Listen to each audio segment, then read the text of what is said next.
Hold on.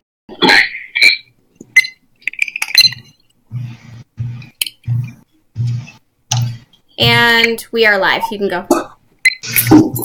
Hi, everyone. Welcome to our broadcast debate for ethics of treatment approaches for special education 619.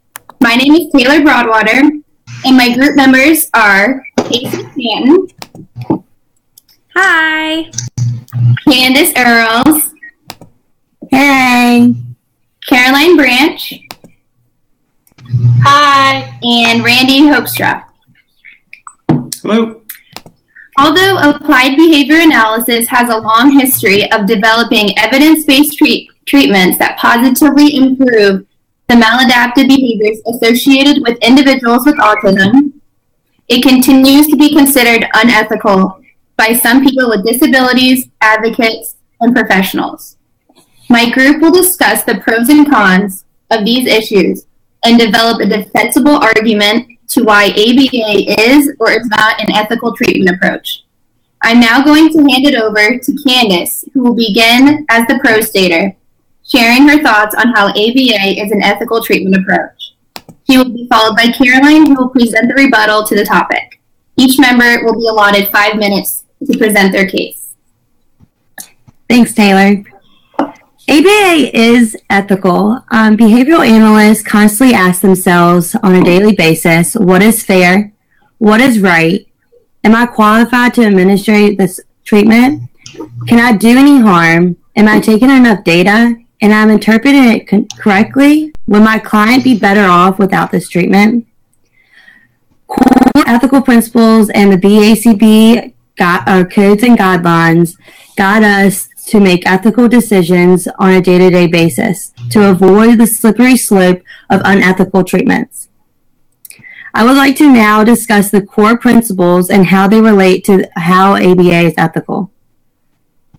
The first core principle is do no harm. We want to refrain from mischievous treatments and avoid harm through only practicing within our expertise. Number 2 is respecting autonomy. We promote the client's independency and self-sufficiency at all times. Our main goal is to get clients to deliver their own reinforcers instead of relying on the mediator. Number 3, benefiting others. We have a checks and balances system to maintain services that aid in the client's best interest. Number 4, being just. We treat the client how we would like to be treated. We always use the golden rule. Number 5, we are faithful. We are dependable and reliable professionals, and our goal is to gain trust by our clients and as the whole field of ABA. Number 6, we accord to dignity. We voice the client's needs that may not be able to represent themselves, and we allow the clients to exercise preferences and choices. Number 7, we treat others with care and compassion and express sympathy and concern during treatments. Our primary focus is to do what means the most to the clients at all times. Number 8 is to pursue excellence. This means that we stay current with the new developments in research and constantly read key journal articles, attend state association meetings, and that's just to name a few. Number 9 is accepting accountability. All treatment and services follow the BACB codes and guidelines. This is a great gateway to discuss the BACB codes. The Behavioral Analyst Certification Board is a nonprofit organization that was established in 1998 to meet professional credentials needed by the RBT, BCABA, BCBA, and BCBAD. I would like to now discuss very briefly what each one is.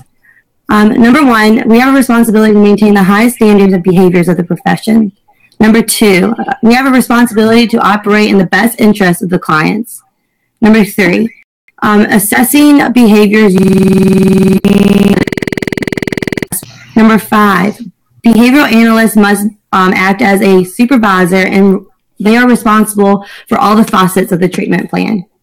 Number 6, we have an ethical responsibility to the profession of behavioral analysis, meaning we want to focus mainly on science of behavioral change, not just the theory.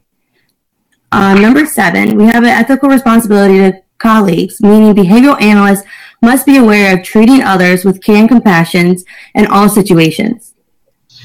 Number 8, we use pursuit of excellence when addressing the public. And number 9, we must design and conduct and report research in accordance with recognized standards of scientific competence and ethical research. Number 10, we must adhere to this code or the codes and all rules and standards of the BACB. 1 minute. Again, ABA is ethical because we always look to avoid the ethical dilemmas by abiding by the ethical principles and codes. Thank you.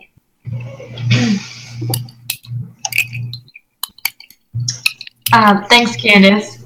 So next I want to talk about some unethical practices and procedures of ABA. When considering the components of ABA, there are some controversial practices within the field that can draw some negative attention. I want to start by discussing a few practices that have been found to be not so autism friendly.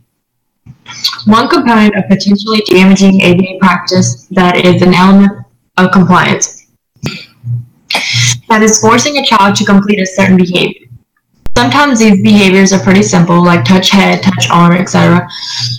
This may be an issue with confronting a stimulus that is undesirable to the client. The BCBA may ask a child with autism to touch something they find repulsive or uncomfortable in hopes of desensitizing them to that thing, a process known as systematic desensitization. For example, if a child is extremely afraid of dogs, a BCBA may expose the individual to a dog several times over the course of a few weeks to months.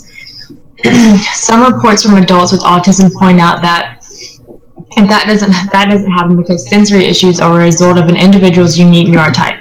In order to get rid of the sensitivity, you need to get rid of autism, which, as we know, is not possible. And for many people with autism and their families, it's not even desirable. So the idea of desensitization is really more of faking it until you make it. Additionally, some BCBAs will attempt to eliminate or decrease non-harmful adaptive behaviors such as stereotypy because they are unusual or different than that of a neurotypical child. According to researchers, stimming is a form of self-regulation. People with autism typically feel awkward or uneasy around other individuals and use this behavior to find comfort. A woman with Asperger's thinks that this behavior is a shelter from the storm. It is known that behaviors tend to have the notion to make individuals with autism more normalized. This is where you hear about the idea of individuals with autism becoming robots in therapy such as ABA. There is also a prevalent effect known as low generalization. This is something that can be attributed to ABA's approach of learning in a controlled environment. When a learner is introduced and masters a new skill during discrete trial training or in the net, there's a low prevalence of generalization for some clients, meaning those skills that an individual has been working on for a period of time, weeks, months, however, may be only occurring in those areas. Therefore, this skill is not even significant. Generalization should be made before a learner has mastered a skill or target. Additionally, ABA is primarily done in a controlled environment, where the professional is providing the antecedent and the consequence is already controlled for.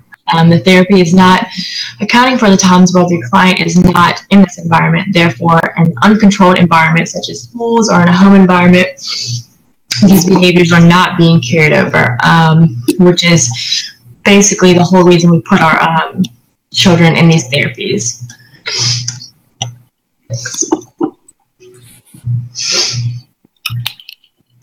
Thank you, Caroline. Our next topic is therapy methods within the ASD population. Brandy will start as the conjugator for this topic, comparing alternative therapy methods. He will be followed by Casey, who will present the rebuttal and discuss successful ABA treatments in real life. Each member will have 5 minutes to present their case. Thank you. So as we all know, as I'm sure Casey is about to tell us, ABA can be and often is an effective treatment for children with autism.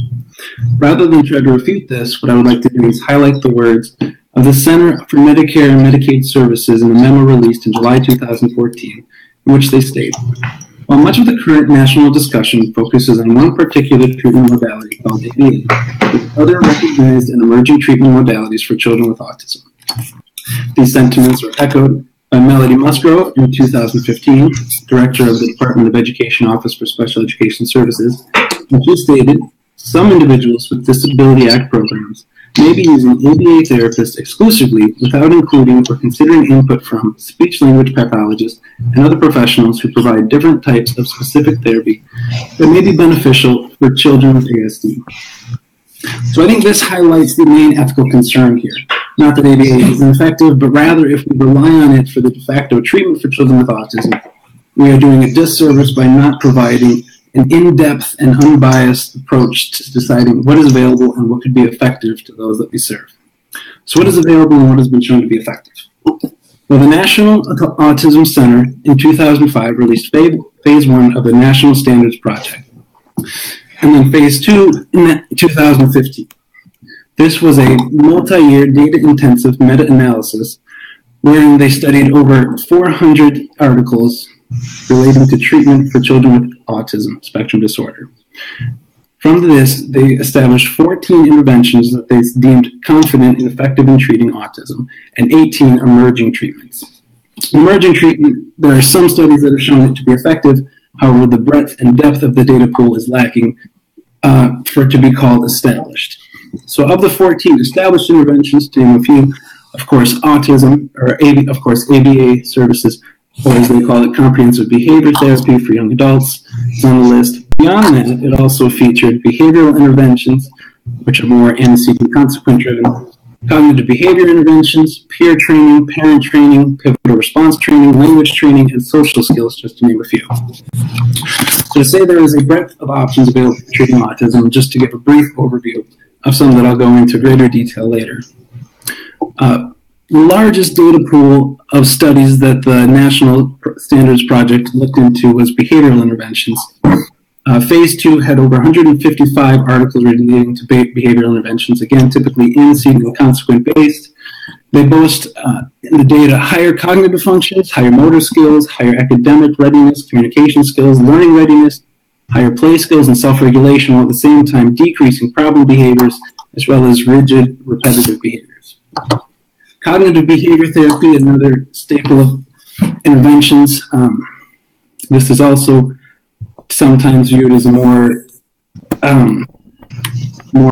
approachable treatment simply because of the ethical concerns that oftentimes go along with ABA. Cognitive behavior oftentimes focuses on the emotional and the reality as the client perceives it, rather than kind of staying away from that and be solely focused on the behavior. So oftentimes that can be an advantage in this approach.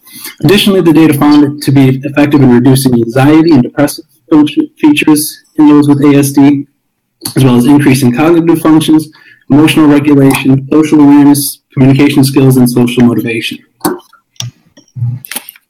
Beyond those two, of course, parent training is always an option, which is sometimes deemed effective, as well as being particularly approachable to parents who are sometimes thought of as being out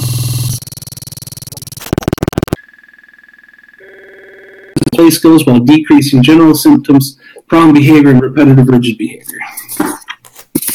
Peer training is another training package that can have an appeal because obviously one of the features of autism is decrease in social motivation, so bringing peers into the program can often be seen. 1 minute. Some of the advantages of peer training are increased learning readiness, communication, and interpersonal skills while decreasing rigid and restrictive behaviors. Beyond the other established interventions, there's also 18 emerging interventions that, with additional studies, may one day become established interventions. All this is to say that we are not limited to a single treatment modality when it comes to autism, that there's a plethora of options and all should be weighed evenly before we decide on a single treatment. Thank you. Thank you, Randy. I can tell that between the pro and the con side that there are some similarities between therapy methods. In terms of ABA, the primary goal is to make children indistinguishable by their peers. In doing so, there needs to be generalization, there needs to be proper social skills, and a wide variety of other things need to take place in order for that to happen. I will be showcasing a visual aid that will demonstrate a case study performed by Grindle and Koshoff, which took 53 parents and their children through intensive ABA. And their findings were very interesting because it showed after 2 years of intensive ABA that the findings were very similar to what Randy was just discussing with cognitive behavior therapy. As you can see from my visual, improved language and communication skills were 100%. And this is with 53 parents. For instance, the first one says, to start with, he had no language. You couldn't get him to do anything. So after 2 years of intensive ABA therapy, that went from him having no language to the child being able to talk far more often than regular children around him. So that goes back to a child being indistinguishable by their peers. This shows by far that even though there are some differences between cognitive behavior therapy and ABA, the end goal is the same. The treatment methods are different, but this also shows improved social skills. And the parents also noticed that with the in-home sessions provided by this 2-year intensive study, that the parents also felt more supported at home with people helping them with their child with autism. This is also extremely crucial in terms of building a bond between parent and child. If the parent does not understand what the child wants or how to get them what they need or want or how to improve in communication skills, etc., it makes it very challenging to build a proper relationship with your child. The other ones go on to say more free time with the child, more free time with the child in therapy, so the parents also have a chance to take a break, relax for a moment. Depending on the child's autism, can also be very strenuous and very chaotic for the parents themselves to have to constantly be on your A game in your own home. So in-home therapy within ABA is also extremely beneficial to the parent, not only the child, which again will form better building blocks for that relationship and also give the child more of an ability to generalize, improve social skills and communication skills because it is beneficial for that child. The other study that I would like to bring up is a 2-year intensive case study that was performed when a child was 2 years old. And this case study went on for a couple years. Now, at the beginning of the case study, she had very little language. She had a hard time communicating what she wanted. She also displayed behaviors to coincide with that. It was difficult getting her to do what she wanted, what she did not want to do. So her preferred activities were the only activities that she was interested in. It was very challenging to get her to do something that she did not want to do. And like myself, with me being in the ABA, I can relate to that. There are a lot of children in ABA that if it's not the preferred activity, they do have behaviors that coincide with it, and this child was no different. But after receiving full-time ABA for a couple of years, she became more indistinguishable by her peers, and she had improved social skills as well, which shows that early intervention therapy, as well as ABA, is very crucial because of the shorter amount of time it takes for improvement. And I'm going to send it back to Taylor. Thank you. All right, our third topic of discussion is historical significance. Candace Earls will start off as our pro-stater and discuss the history of ABA. She will be followed by Randy, who will present the rebuttal. Each member will have 5 minutes to present their case. I believe a lot of the misconceptions in reference to ABA have developed through the unfortunate history of misunderstanding behaviors and the maltreatment of clients. It all started with behavioral modification in 1960. This theory was based off of, you don't need to know why behavior occurs, but you need to know only how to manipulate consequences. This theory was based off of very informal, destructive, and inappropriate consequences to problem behaviors. There was no code of ethics or guidelines to guide the professionals of treatments. Therefore, a lot of mistreatment happened. Now I would like to discuss the 7 dimensions of ABA, where in spring of 1968, Baer, Wolf, and Riesling published the article, Some Current Dimensions of Applied Behavioral Analysis, which established mental characteristics of any 7 dimensions of applied, behavioral, analytic, technological, conceptual systems, and generality. These dimensions go together, not separately, and are key when changing socially significant behaviors to any meaningful degree. If not used together, the services are just simply compromised. These dimensions are what professional ABA programs today use to develop quality services for clients based on client-based techniques. I would now like to discuss 2 specific cases where there was mistreatment of clients and not proper use of behavioral plans. One is the Sunland Miami scandal in 1972. There were horrendous acts under the guide of Dr. E and his behavior modification ways. It led to abusive acts, beatings, isolation, humiliation. And this case led to review boards, including the Blue Ribbon Panel, and the development of the Journal of Applied Behavioral Analysis in 1968. The second one is the Wyatt and Stickney, a landmark decision in 1970. It was pretty much a dumping ground for people that were considered problems for their families and society. There was a huge staffing ratio that was unbalanced staffing ratio that led to layoffs.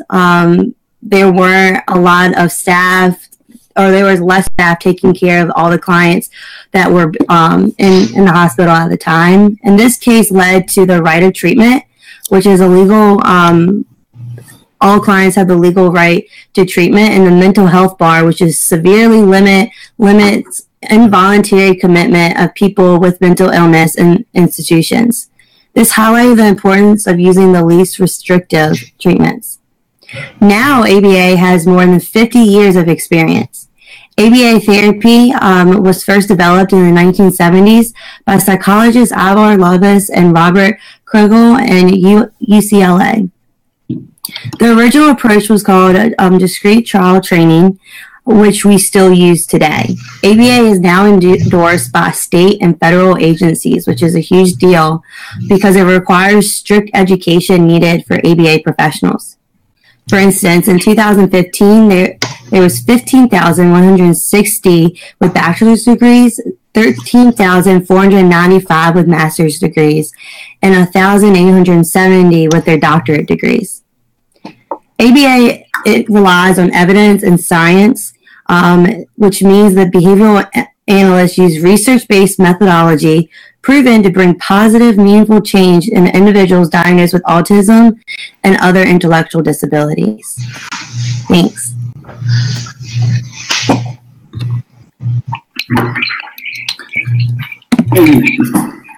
So I'm going to go into the historical significance of some alternative therapy intervention, as well as a more detailed comparison. To start off with on that front, behavioral intervention, one of the interventions outlined earlier, one of the more historically established interventions on the list. Compared to ABA, which, as Candace just says, came about mostly in the 1970s, behavioral intervention was created in the 1950s and became more established throughout the 1960s, largely promoted by the work of men like Pavlov, Skinner, and Watson. It was a change from the current psychoanalytic approach at the time, and often most of the behavioral intervention approaches that were first created at that time, such as antecedent and consequent approaches, are still utilized in ABA today. It's worth noting that in the National Standards Project, the behavioral field has the largest body of articles, with in Phase 1 and Phase 2 a combination of over 400 articles within the behavioral intervention field versus just 40 within the ABA field. Beyond behavioral intervention, cognitive behavior therapy is also one of the staples in modern psychology. Again,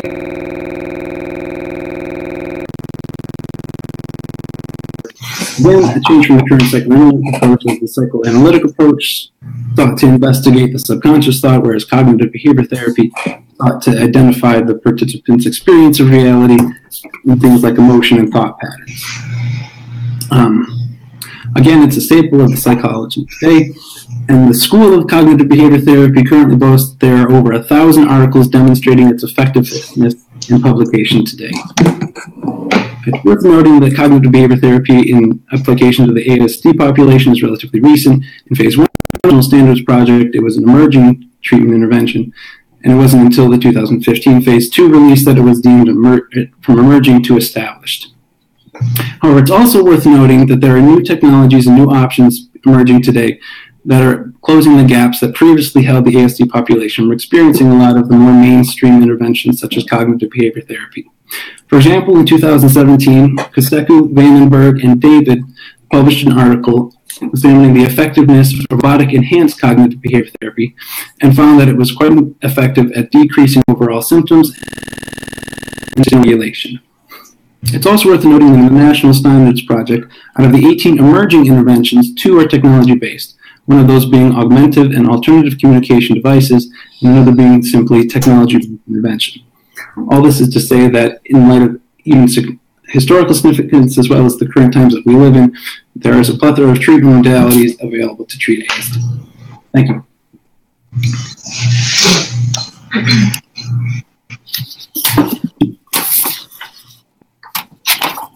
All right, guys, we're going to now walk into the Q&A section of this debate. Candace will start off by addressing the following question. How do ethical codes play a role in your decision to accept a child for ABA services versus another type of therapy? What ethical codes support the use of ABA as a treatment?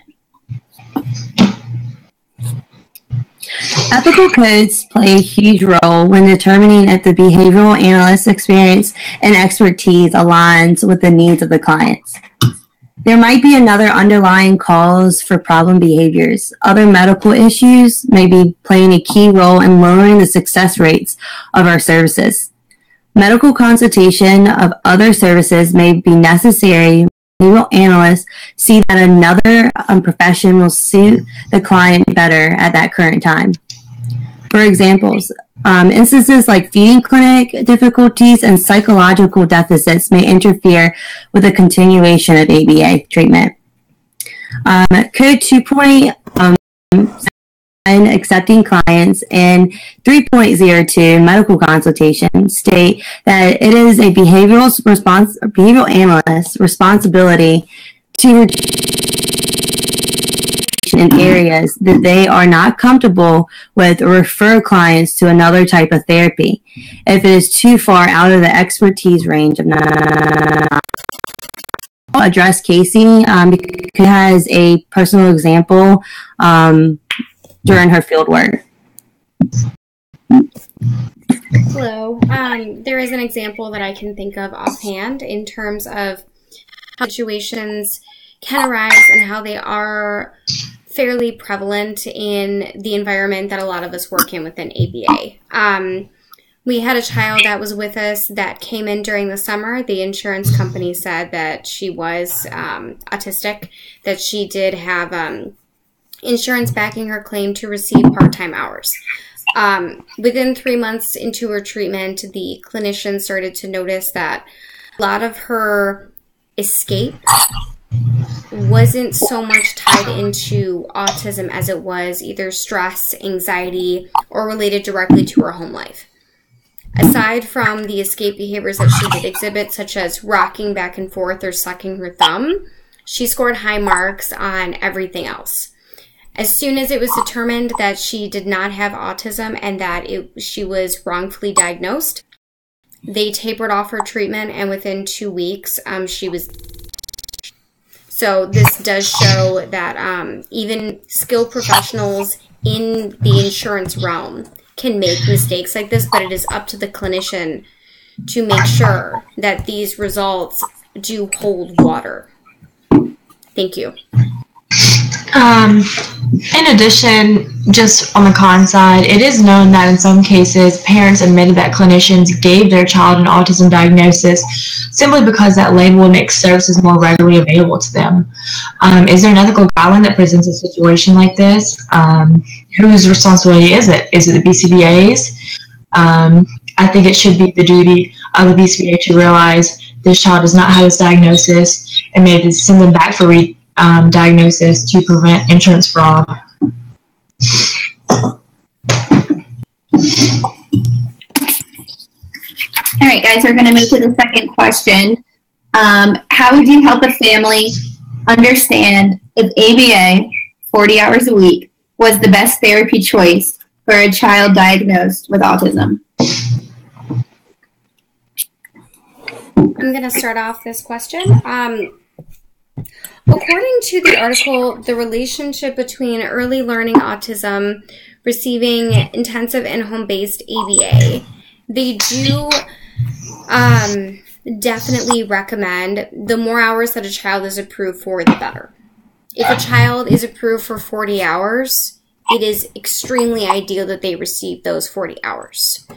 The more along the lines of full-time they are, studies have proven, including this one, the more likely it is for them to be discharged in the near future, depending on the diagnosis and their age that they start off with. And they also improve much faster. They did show that there was a 50% increase in those who had at least 32.5 hours versus those that were under 30. There was a far less likelihood. Other factors do go into this to determine what fits the child's needs best, but studies have shown the more hours they receive, the better. So it is within the child's best interest and the families as well to try and get as close to the highest number of hours that the insurance company has them approved for. The more hours a child receives, the higher likelihood it is that they will improve faster and they could potentially be discharged sooner. Thank you. I will now take this over to Randy. Thank you. So in helping a parent decide if 40 hours of intensive ABA services is appropriate for their child, I would say that the most important aspect of that would be ensuring that the parents are well informed throughout the entire process. That meaning that they know exactly what is meant by 40 hours of intensive ABA therapy. As was alluded to earlier, oftentimes that can mean behavior plans that can result in hours of tantrum. It's worth knowing the parental situations if there are certain conditions that they are living under, that they are more prone to certain conditions and high stress levels. In 2007, an article or a study by Schwitzenberg and Pullman found that intensive ABA therapy was often correlated with parental stress levels. For those parents that might find themselves more inclined to those stress levels, it might be more worth it to look into something that's more of an emergent treatment, something like mindfulness, which has been shown to decrease parental stress levels while also managing stress levels and symptoms in children with ASD. Beyond that, it's also worth looking at simply the pragmatics of the situation, whether insurance is willing to grant that. Obviously, ABA is a very expensive endeavor. It's a one-on-one delivery system, often with supervision. It's also worth noting where they're located and if there's readily available services are willing to come to them, or if nearby centers available to deliver those services, what the pragmatics would mean in terms of being able to deliver their child to services on time. Again, it's also worth considering that 40 hours is a lot of time to put their child in intensive therapy. 40 hours a week means that they're not going to be able to attend school if they were going, or even if they go for less than 40 hours, that's at least some time of their school schedule that's going to be missed. So that's the decision that would have to be weighed. Beyond that, it's worth looking into things such as the context that the child's in, the functioning level of the child, also co-occurring disorders. CBT has been found to be very effective in treating high-functioning children with autism who also have co-occurring disorders such as anxiety and depression. If that's the mode that their child is, then it might be a delivery system that might be more appealing to them. It's also worth considering if there are other medical concerns such as other intensive therapies like PT that might take priority over ABA intensive services. Thank you.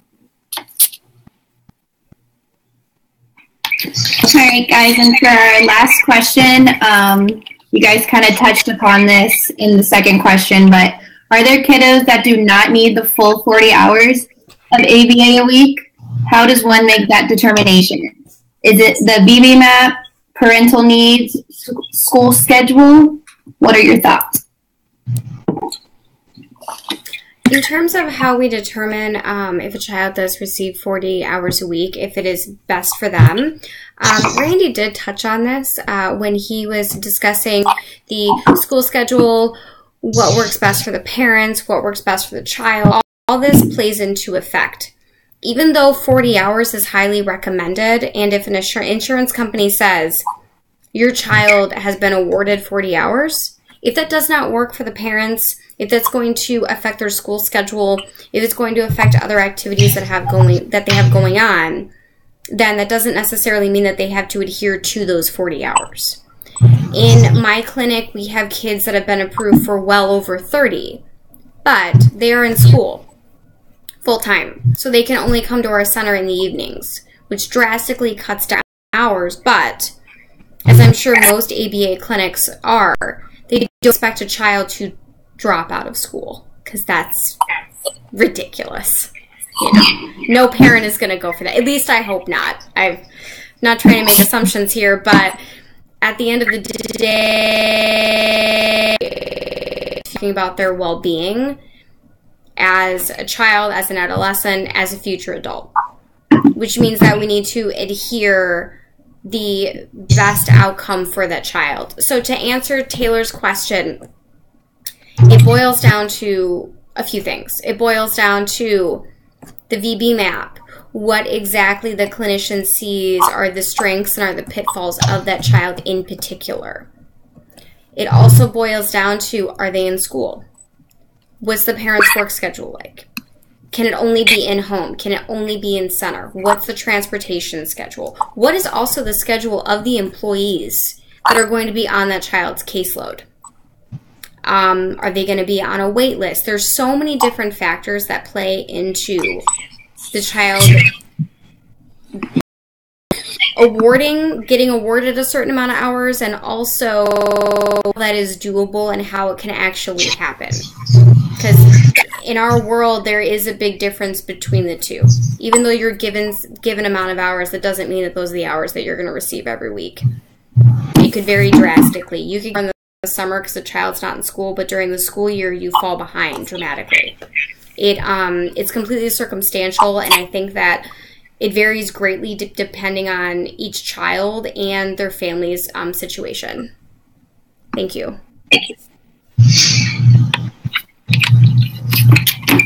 All right, I think that wraps up our ethics of treatment approaches debate. Thank you guys so much for tuning in with us today.